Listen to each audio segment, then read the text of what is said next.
Afternoon guys, দেখো সকালে যে ইলিশটা এনেছিল সেই ইলিশের আমি ভাপা করেছি।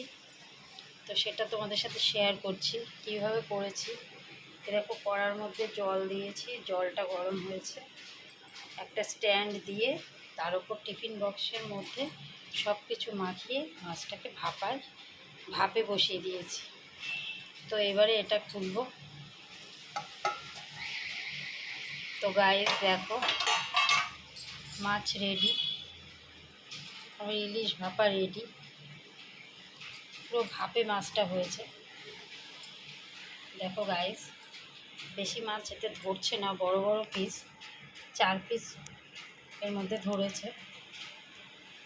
তো এই টিফিন বক্সের মধ্যে দিয়ে সব কিছু মাখিয়ে বসিয়ে দিয়েছে। দেখো ধোয়াতে ক্যামেরাও ইসে হয়ে যাচ্ছে, এখনও ধোয়া উঠছে।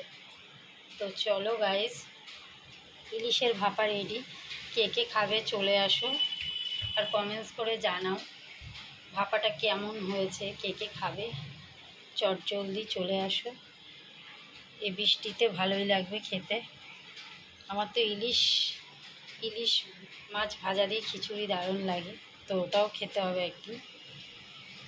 তো ভাপাটা হলো, এবার কলা পাতায় মুড়ে আর একটা আইটেম হবে, সেটাও তোমাদের দেখাবো, আজকে আর করবো না। তো গাইস, ইলিশের ভাপাটা কেমন হয়েছে কমেন্টস করে জানাও। আর তোমরা কি এইভাবে করো সেটাও জানাও, তোমরা কিভাবে ভাপাটা করো। অনেকে ভাতের মধ্যে বসিয়ে দেয় টিফিন বক্স, কিন্তু এত বড় তো এত বড়টা ধরবে না।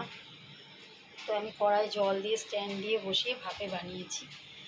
তো চলো গাইস, এখনকার মতন টাটা, সবাই ভালো থাকো, সুস্থ থাকো। কে কে ইলিশ খাবে